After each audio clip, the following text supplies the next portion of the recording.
Ta del date v usta, pika to naprava približno 5 sekund za enim izdihom.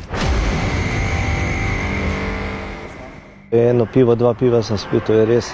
0,3 Jacka je bilo, no? Tako da nič tazga.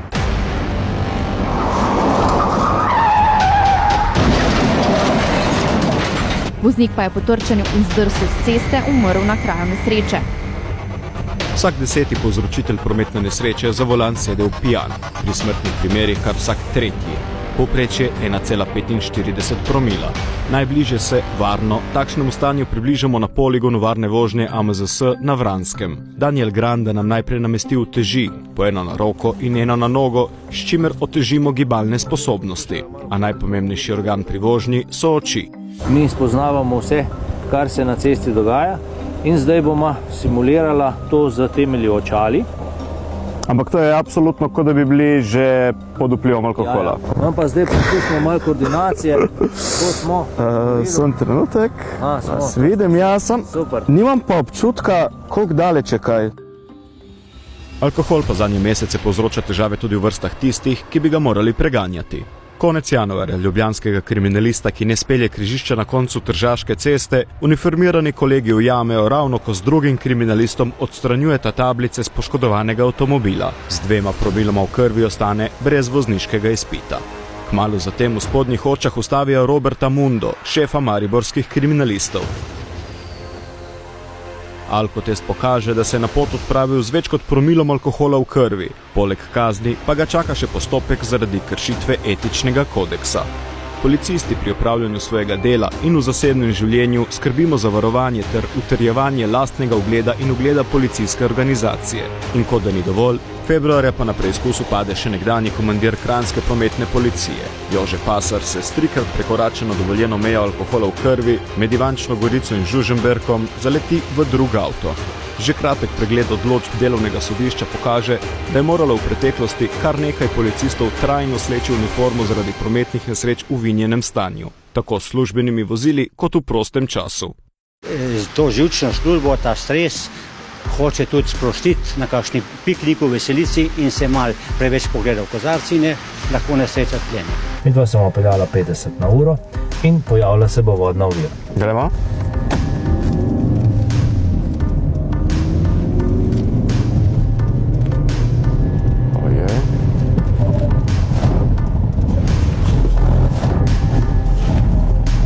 Nič ne pomaga. In zaključili smo tam, kjer zaključijo ponavadi tisti, ki so pod vplivom alkohola, to je zraven ob cesti. Ni bilo dobro. Tako kot se ni popivanje dobro končalo za mursko-soboško tožilko Anico Šoštarič. Policijska kontrola je eno izmed 8 uradnih oseb za pregon kriminala v Murski Soboti ujela z 2 promilom alkohola v krvi. Policisti in vsi ljudje, ki v bistvu predstavljajo in tudi v drugih poklicih neko avtoriteto, torej nek vzgled, ki si ga ljudje potem vzamejo, pač moramo biti pazljivi, kaj počnemo in v službenem času in pa tudi izven službenega časa. Dogodki, ki navadnim državljanom brez besed posredujejo pomembno, a neustrezno sporočilo. Zeleno luč nedopustnemu obnašanju.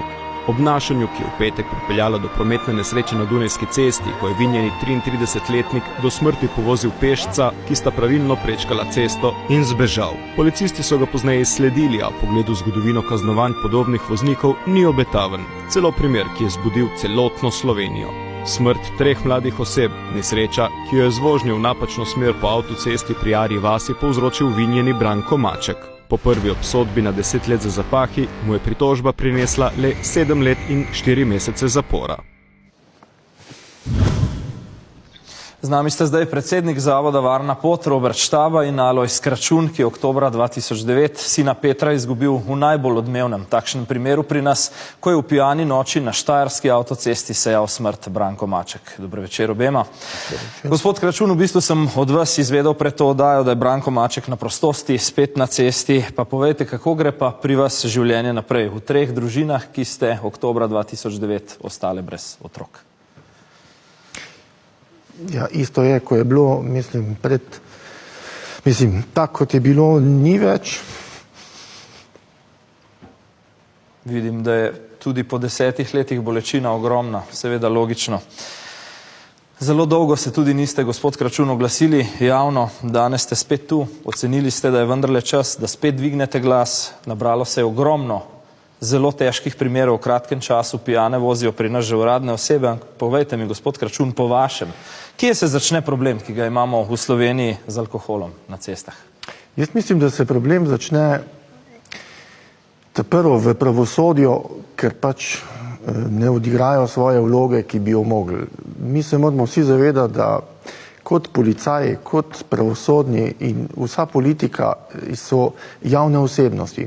In te osebnosti bi mogle danes biti tlele zraven. One so dolžne replicirati vse te zadeve, pa jih ne. In kot sem slišal v tem pogovoru vašem, nočejo priditi. Vabili smo gospoda Velova iz agencije, ki je zadolžen v tej državi za preventivo, to je mesto ob vas, zavrnil nas je z besedami, češ omizje današnje ni primerno, pridemo v oddajo, ker se bodo brez ljudi pogovarjale inštitucije med sabo. Pristanete na to?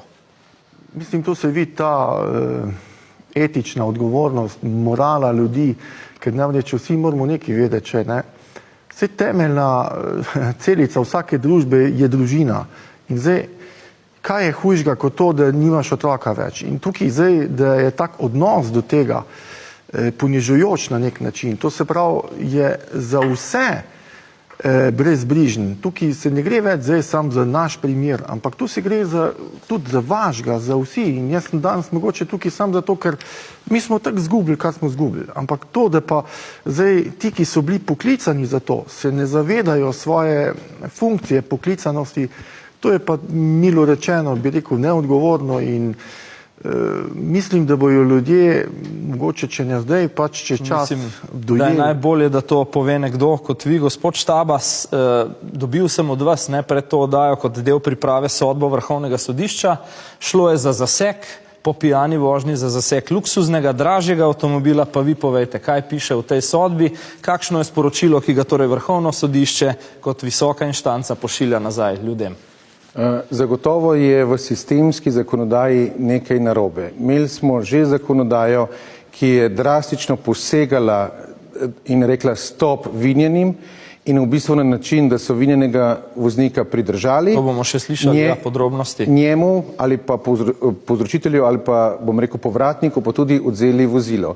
Če primerjamo, da 30% najhujših prometnih nesreč povzročijo ravno taki vozniki, in tukaj imate recimo eden od teh primerov, in da zavzamemo stališče, da je vrednost avtomobila višja od nekega življenja, potem jaz mislim, da je tehten premislek v naši družbi. Sodišče nam reče reklo, da odvzem recimo dražjega avta ne bi bil sorazmeren z dejanjem. Seveda, in zdaj, če primerjamo, da je vinjen voznik, ki povzroči hudo prometno nesrečo, po mojem mnenju enak, kot če bi nosil pištolo na nekem trgu, je po mojem potrebno to še enkrat. Končni rezultat je isti. Gospod Kračun, dovolite mi res skrajno vprašanje. Vi na Celjskem veljate za uglednega poslovneža, dobro situirani, tudi sami imate višji cenovni razred avtomobila. Bi vi dali Mercedesa, da bi bil Peter ali pa kdorkoli od treh, ki so takrat izgubili življenje, spet živ?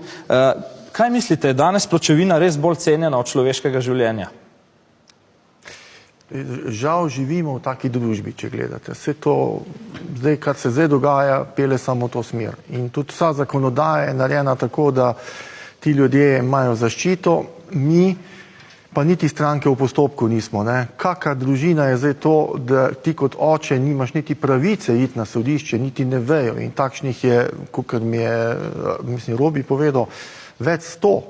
In kakšna družba smo? Kakšna družba smo, ko smo pri zakonodaji, Rajko? Naša politika je medtem, ko poslušamo takšne zgodbe, težke zgodbe, iz neke všečnosti, ki jo je res težko razumeti, celo mehčala prometno zakonodajo. Ja, Mirko, res je. Na začetku smo imeli zelo strogo zakonodajo o zakonu o varnosti v cestnem prometu, ki ni dovoljeval nobenih izjem. Tako je bilo obvezno pridržanje za vsakršno vožnjo pod vplivom alkohola ali drog.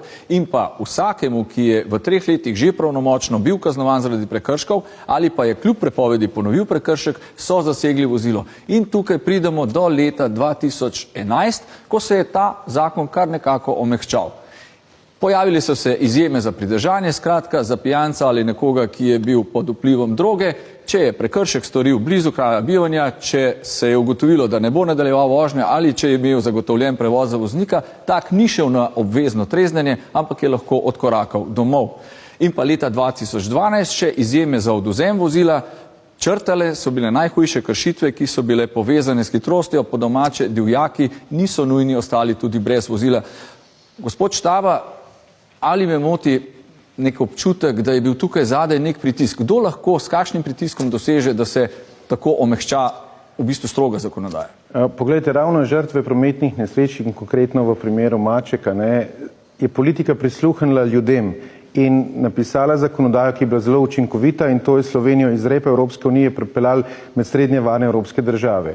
Leta 2012, po moje, čez noč je prišlo do spremembe zakonodaje, meni iz neznanega razloga, vendar pa je sporočilnost, bom rekel, vsem učiteljem, vsem vzgojiteljem, očetom in mamam, ki pravilno vzgajamo svoje otroke, bila seveda, da je alkohol nekaj pač, kar se zgodi, hitrost, ki pa tudi mori po naših cestah, jo bomo pa sprejeli. In to je zelo daleč od vizije nič in od smernic Evropske unije najbolj varnih evropskih držav. Torej očitno pritisk, ne, žrtev ni ta, ki odloča pritisk politikov, njihovih prijateljev, kakšnega vplivnega direktorja, ki se ga aretira oziroma se mu zaseže avto in se potem to hitro spremeni. Zdi se mi, gospod Kračun, v bistvu, da se je na nek način celo dvakrat razvrednotila smrt vašega sina.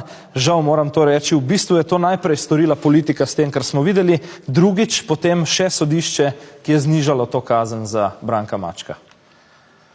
Žal, res je to. To, kar sem povedal, je že dejstvo, da se vidi, da ti ljudje niso odigrali svoje vloge oziroma ne jemljajo funkcije resno in pa ne jemljajo tudi to, da tudi njim se lahko naredi. In jaz se čudim kot sodnikim, kot tistim odgovornim politikom, da grejo to zmanjšati, če vidijo, da je vsak let več nesreč, vsak let so bolj predrzne, vsak let so bolj, bi rekel, nečloveške. To je pač žal taki. Tudi zato jih verjetno nocoj ni z nami, ker pametnega odgovora na vaš izziv nimajo.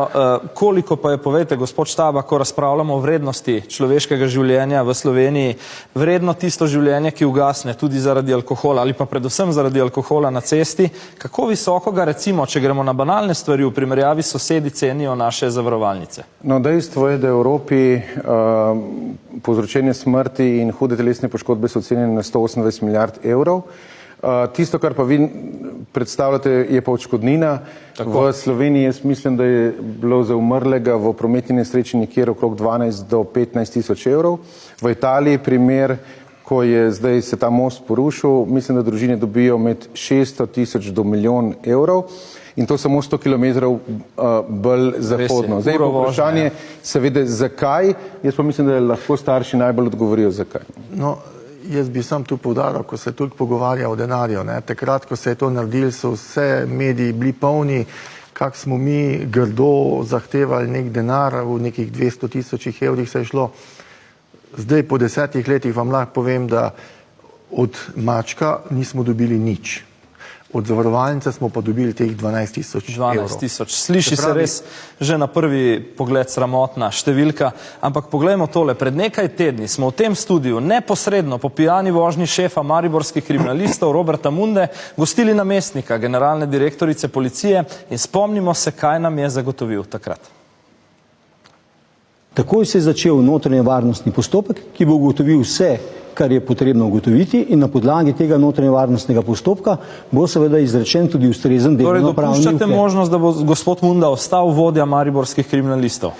Seveda je odvisno od notranje varnostnega postopka in od ukrepa potem, kakšne bodo posledice. Notranji varnostni postopek je beseda, ki smo si jo v uredništvu zelo dobro zapomnili. Zakaj? Po enem mesecu epiloga tega postopka ni, očitno je to izjemno zapletena preiskava. Ta teden smo zato na policijo še enkrat vprašali, kako je s tem notranjim postopkom. Ni odgovora, čeprav smo vprašali v ponedeljek. Kaj pravite, gospod Kračun? Lahko policija ves mesec razmišlja o tem, ali je pijana vožnja nekaj, da bi nekdo zaradi tega izgubil svoj položaj? Ne, jaz mislim, da je problem nekje druge. kot policija, kot sodstvo, kot politika nima samočiščenja. Vsako gospodarstvo vsako leto mora svoje račune položiti nekam in se vidi, in če niso dobri, morajo nekaj spremeniti. V tem primeru so vsi doživljenjsko na svojih funkcijah in jaz mislim, da tukaj se ne more, ampak ni pa prav, da mi zdaj rečemo, da so vsi policaji za nič, vsi sodniki za nič. Ni res. Ampak tako kot v vsaki družbi je tudi med njimi od 3 do 5% lumpov, na kratko, brez čutnežev. Vi, gospod Štaba, ko smo omenili gospoda Velova, kako se je izmaknil v tej oddaji, opozarjate pa tudi, da agencija, ki jo vodi po aferi s ponarejenimi izpiti, ki je bila javno izjemno odmevna, ni storila v bistvu nič, da ne bi na cesto vrnila prav tistih velikega števila voznikov, ki so jim bila dovoljenja odvzeta zaradi alkohola. Poglejte, če smo prej pogledali, da čez noč se lahko spremeni zakonodaja in postane najbolj liberalna v Evropi, kar se tiče vinjenih in prehitrih voznikov, ravno tako bi lahko tudi čez noč spremenili najbrž zakonodajo in bi tem, kar je policija dokazala, preko 4000 primerov, ki se danes vozijo po slovenskih cestah, največkrat je bil pa razlog ravno vinjenost, vzeli vozniško dovoljenje. Jaz mislim, da ravno zaradi tega je pomembno, da se ustanovi taka agencija, vse države Zahodne Evrope jo imajo in ta more varovati nas ostale udeležence v cestnem prometu. Gospod Kračun, videli smo na začetku tega našega pogovora, koliko žalosti, koliko bolečina je ostalo vas. Imate upanje, da boste nekega dne rekli, nekaj je ta naš primer spremenil ali ga zdaj ne vidite? Ne, mislim, naš primer je nekaj naredil.